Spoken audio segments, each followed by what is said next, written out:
In November 2012, I began investigating a perplexing case in Omaha, Nebraska. Cari Farver, a 37-year-old single mother, had vanished without a trace shortly after starting a relationship with Dave Krupa. Dave Krupa was a 35-year-old mechanic. I was so fascinated by the fact that Dave Krupa was just a normal guy, a really nice guy. He wasn't the kind of guy you'd expect to find in the middle of a murder mystery. Initially, it appeared she had simply walked away, but the situation quickly took a darker turn. Dave Krupa was recently separated from Amy Flora, his long-term mate. They had 2 children together. They'd been together for 12 years. And he was on his own for the first time in a very long time.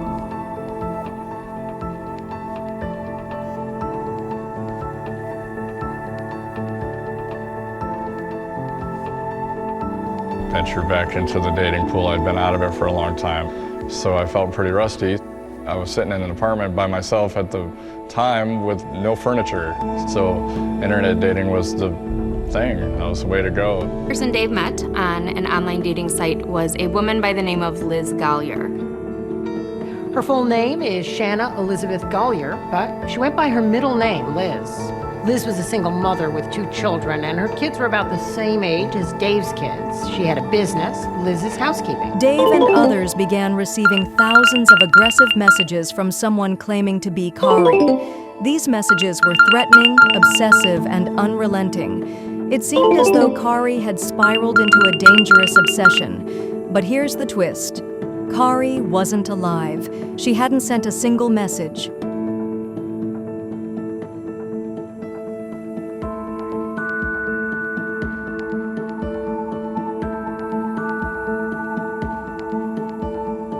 As I delved deeper, a chilling portrait of obsession emerged.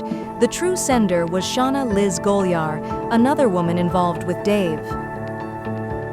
So Cari and I ended up going to Applebee's for our first date. We hit it off.